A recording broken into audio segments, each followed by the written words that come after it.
Eunice, do you know this guy? Ah, Eunice pala. Eunice pa. Sorry.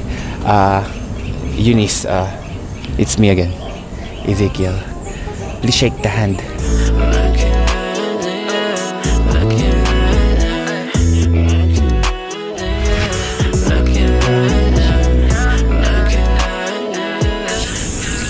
Hanep pa. Bumubagal ang oras sa inyo? Pwede dun muna gawin sa date natin yung paghihiganti mo sa kanya. Diba?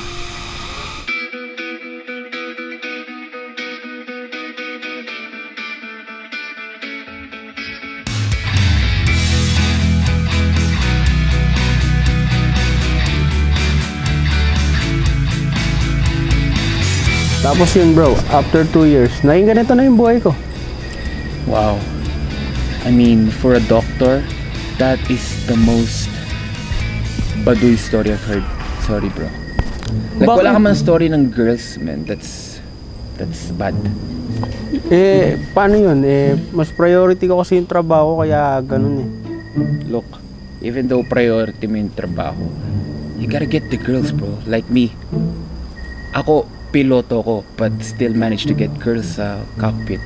You know what I'm saying? Bro, iba naman kasi yung confidence mo. Look, that is why your story is boring. That's why your life is like gray.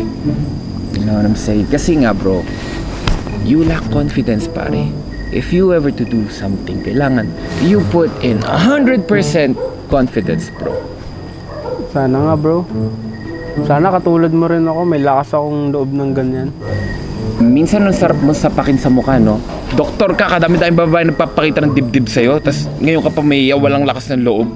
Bro, focus lang ako sa work. Kung ano yung mga nakikita ko is trabaho lang yun. Iba pa rin talaga pagka ganyan yung lakas ng loob. I can't imagine how baduy, how boring your life is, bro. Stand up, be a man. There's so many fish in the sea. Bilib ba ako sa'yo, pre? Sana ganyan din kakapal ang mukha ko. I mean, kalakas ang loob. Pero bro, alam mo, sa dami-dami ng babaeng nakilala ko at nakita ko, ngayon lang ako... Tinigasan?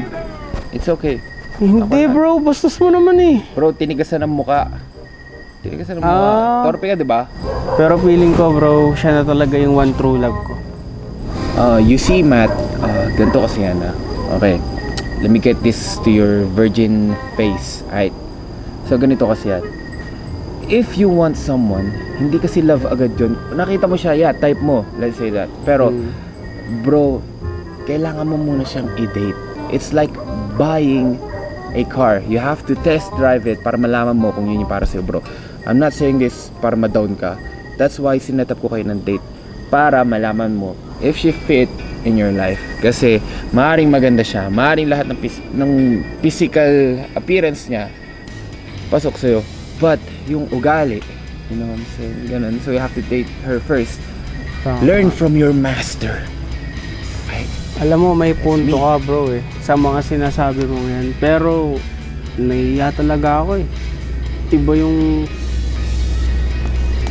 Kailangan mong gumawa ng mga suabe moves, pare. Babae may hilig yan sa mga babukang salita. Hindi ko pa napapansin sa akin, salita lang ang salita. Tapos in love na in love sa akin si Denise. Paano ko naman gagawin yun bro? Hindi nga ako marunong. Alright, for example, ako yung girl. Wait lang tala. Ako yung girl. Oh. Hi, Matthew. Banata mo ang pick-up lines mo. Tingnan mo papas sa akin. Nahihiya nga ako So, huwag kang mahiya. O, isipin mo, girl lalo ako. Ayan o. Ano ka mahiya? Go, putya, nagmumukha akong tanga dito. Sabihin mo na. Ay. Go. Ano sabihin ko? Build yourself up. Mag-isip ka ng pick-up line. Alam naman, ibanap mo doon yung sinabi ko. Eh, di sir, ligaw sa kanya. Ako. Sa bagay, may punto ka. Pero sige, subukan ko. Ay.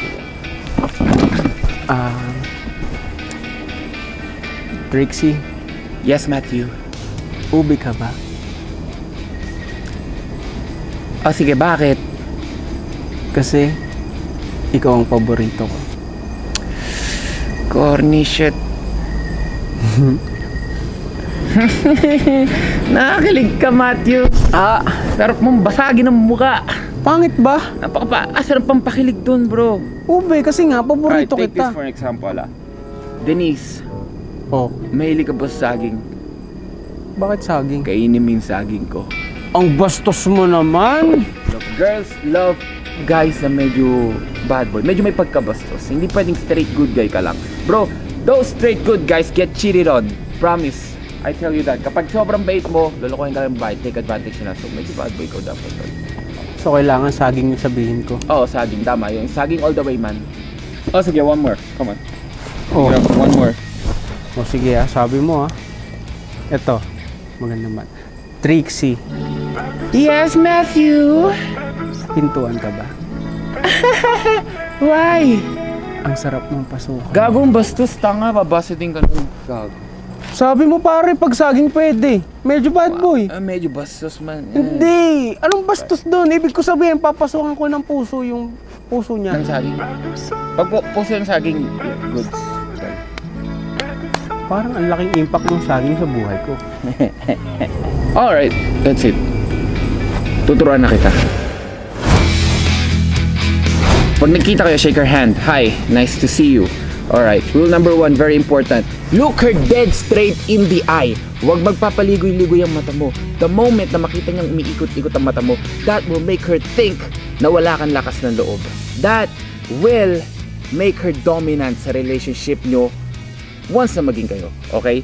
Make her think na hindi mo siya kailangan. Na hindi mo siya gusto. Make her think na kailangan ka niya. Rule number 1, very important. Okay? The guy is always dominant.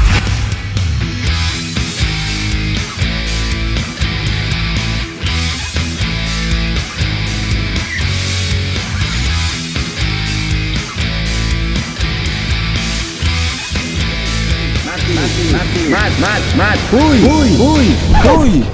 Nakikinig ka ba? Gawin mo sa akin. Una, shake hands. Lapit ang matatitig. Hindi kita kailangan! Napakatanga mo, bro. Gusto ko maging single forever. Bakit mo sasabihin sa chick na di mo siya kailangan? Di ba yung sabi mo sa akin, ipamukha ko sa kanya na hindi ko siya kailangan? Alright, let's take this for an example. Bro, meron kang 3 puppies, okay? Yung 2 puppies na yun, clingy sa'yo lagi. Lagi mo nakikita, laging lumalapit sa'yo, okay? And then yung isang puppy, hindi. Which one do you want the most? Yung nalapit sa akin. Exactly! But girls are opposite.